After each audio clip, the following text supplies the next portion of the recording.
kita tidur seperti ini, saya contohkan dulu ya. Jadi kita tidur, tangan ini diletakkan di pipi, ya, tangan diletakkan di pipi di sini. Kemudian kenapa kita miring ke kanan? Nah, satu otak kita yang sebelah kiri itu berada di atas, sehingga tidak ditekan oleh otak yang sebelah kanan, sehingga dia lebih enteng nanti selama proses daripada tidur itu. Kemudian yang kedua, secara singkat, ini saya harus cepat ini ya, nggak apa-apa ya. Jantung kita pada saat kita tidur seperti ini, maka jantung kita posisinya di mana? Di atas. Karena tadi kan jantung tadi kan sebelah kiri. Jantung kita kan sebelah kiri. Terus kemudian kalau kita miring ke sana, maka jantung kita di bawah, paru-paru kita di atas. Sehingga di saat memompa, di saat paru-paru memompa untuk ekspirasi dan inspirasi, itu menekan daripada jantung. Kenapa? Karena dia berada di sini. Bisa dipahami? Nah, jantung pun dia memompa yang 70 kali per menit, itu juga terhambat. Kenapa? Karena ada yang membebani. Saya ulangi lagi, jantung yang berada di bawah, kalau dia memompa, apabila di atasnya ada beban yang juga memompa, maka jantung lebih berat untuk mensuplai daripada kebutuhan kita yang ada di seluruh ini. Sebaliknya, kalau berada di atas, ini paru-paru 1, 2, 3, ini jadi bantalan buat jantung, sehingga jantung memompanya lebih rileks, lebih mudah. Kemudian paru-paru juga. Nah, di saat tidur itu pernafasan kita turun. Tidak 16, 12, 14, ya tidak sampai 20. Turun. Kenapa? Karena ini tadi. Subhanallah. Rasulullah ajarkan seperti ini, padahal Rasulullah tidak mengenal anatomi.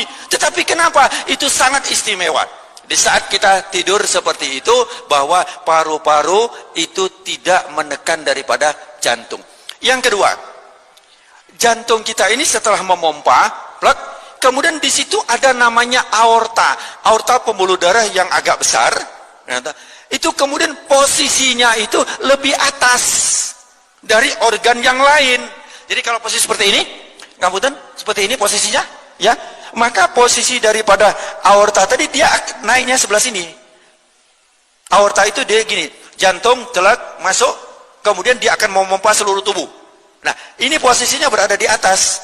Kalau berada di atas, sehingga dengan gaya gravitasi cairan itu mudah disebarkan seluruh tubuh, sehingga kita mudah sekali hilang rasa capek di saat kita tidur. Dan juga pembuangan dan pembersihan daripada di saat tidur itu adalah membersihkan racun.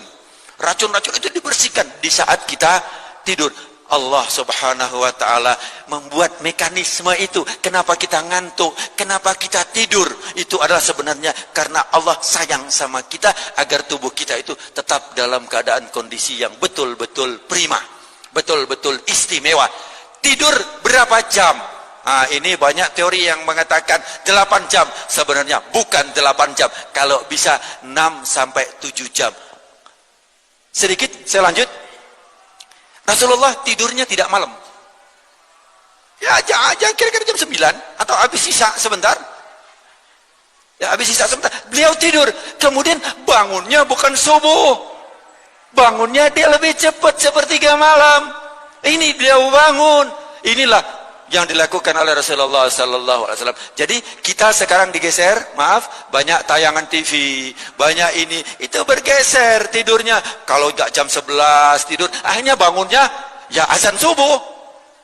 Nah, itu. Jadi, nah, kenapa? Karena apabila sudah datangnya gelap, maka Allah berikan itu kesempatan kita untuk istirahat, untuk istirahatkan tubuh kita.